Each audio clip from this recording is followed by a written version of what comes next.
Oui, bonjour. Dans cette vidéo, je vais vous expliquer un peu l'arnaque de notre système économique. Bon, d'abord, l'économie, c'est quoi? En fait, l'économie, c'est l'échange de biens et la production de biens dont on a besoin pour vivre.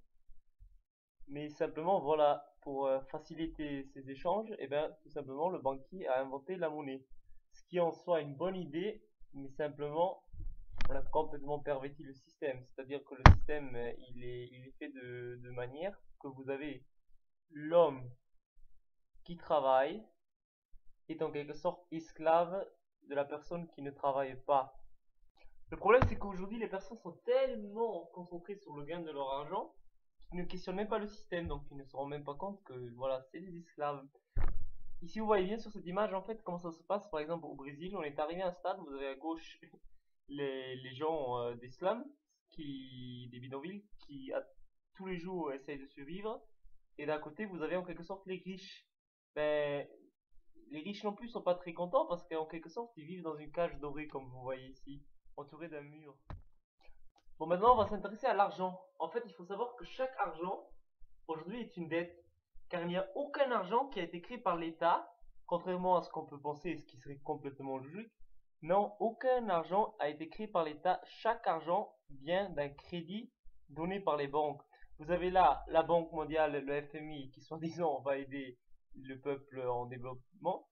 Ensuite, vous avez les banques centrales comme la Banque centrale européenne et la Fed en Amérique. Et ensuite, les gens comme nous qui justement vont emprunter à UBS et les autres banques encore. Bref, pour dire, tous ces banques à droite, que vous voyez, ce sont tous des banques privées appartenant au Rothschild, au Morgan, Rockefeller, au Warburg. Ce sont déjà des décennies, depuis des centaines d'années, ils règnent déjà sur le système économique. Et voilà, il y a aussi d'autres familles évidemment. Et maintenant, qu'est-ce qui se passe? Ben évidemment, ces familles donnent de l'argent à nous, ou ces familles donnent de l'argent aux autres familles en quelque sorte. Mais simplement, ce qui est complètement illogique, c'est qu'ils demandent, car il y a aussi les intérêts, faut pas oublier, plus d'argent en échange. Donc, il ne faut pas être un mathématicien pour comprendre que ceci n'est mathématiquement impossible. Et comme à cause de ce système, la dette monte chaque jour qu'on est obligé de re-emprunter, eh bien on nous dit il faut travailler, travailler, travailler plus et qu'on a besoin de, de croissance économique pour équilibrer un peu le taux d'argent et le taux de biens qu'il y a sur le marché. Et en fait, il faut aussi savoir que comme les intérêts montent chaque année, eh bien la dette, elle ne monte pas linéairement, mais elle monte exponentiellement. Comme l'argent aujourd'hui est une valeur fictive, eh bien la banque peut en faire autant qu'elle veut.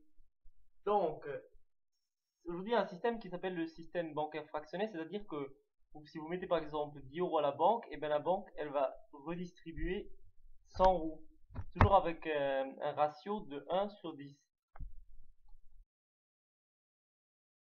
Ici, vous voyez un graphique de notre pays, la France, et c'est là que vous voyez en fait que justement cette montée exponentielle de la dette. Et aussi en bleu, ici, vous voyez l'intérêt de la dette que l'État, c'est d'ailleurs sa première dépense, verse aux banques, aux intérêts des marchés. C'est-à-dire que vous voyez dans les dernières années, dans les derniers 5 ans, ça a été en moyenne vers les 50 milliards quand même. C'est-à-dire qu'on a donné 250 milliards aux banques dans les derniers 5 ans. En moyenne évidemment. Ben, ceci est aussi vrai pour l'Allemagne ou pour l'Amérique.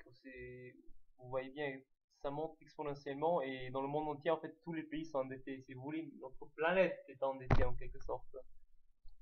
Il n'est pas surprenant de voir dans une recherche que, à part de Manza Musa ici, que vous voyez qui a vécu il y a quelques centaines d'années, vous voyez que les Rothschild et les Rockefeller sont les familles les plus riches, mais je veux dire vraiment les plus riches, c'est-à-dire que Bill Gates, avec 60 billions d'euros environ, je pense, il est loin derrière, si vous voulez. Mais on n'entend pas parler, évidemment.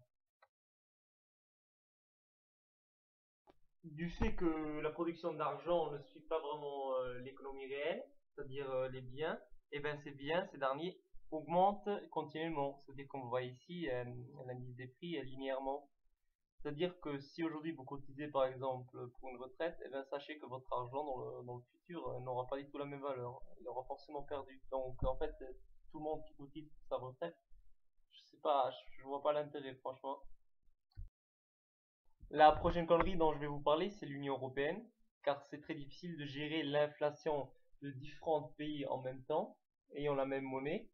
Cette union sert simplement au libre-échange, évidemment, que la France et tous les pays aident par exemple en ce moment la Grèce pour payer leurs dettes. En fait, on les aide pas, on aide aux banquiers grecs parce que si la Grèce serait allée en faillite, elle irait beaucoup mieux aujourd'hui. Je pense que on verse des milliards, mais il faut savoir que la femme grecque ne peut pas payer son pain, hein. Aussi, évidemment, ça sert à mettre en place des gens non élus, comme Barroso, mais il faut dire aussi que nos gens élus, c'est une illusion de démocratie, car, bon, qu'est-ce que c'est la démocratie, vous allez me dire, car Sarkozy et Hollande, sur le thème des banquiers, je dirais, ils ont exactement la même opinion, hein. Comme on le voit bien dans cette image, ben en fait c'est comme vous, par exemple quand vous votez pour Obama ou pour Monsieur Romney, c'est un peu voter pour Coca-Cola ou Pepsi. Mais évidemment, le point clé dans ce système, c'est l'éducation et surtout les médias. Les médias qui vous dictent un monde, un peu une illusion, qui vous expliquent que tous les jours, les politiciens, par exemple, combattent main dans la main pour sauver la France de la dette, alors qu'eux-mêmes, ils savent très bien que c'est n'importe quoi. Et d'ailleurs, vous essayez de vous impressionner avec des calculs difficiles de l'économie. Vous allez me dire pourquoi ils mettent en place un système dont ils savent en avance qui va se cracher, qui va se casser la gueule, violemment, je vais vous dire. Ben en fait, c'est parce qu'ils ils veulent créer le chaos pour ensuite mettre en place un ordre. Et comme vous le voyez ici à l'image de Medvedev, eh ben, ça sera un gouvernement mondial sans souveraineté. C'est pourquoi je vous invite à prévenir les gens pour exposer ces criminels, pour leur dire que non, nous ne sommes pas vos esclaves.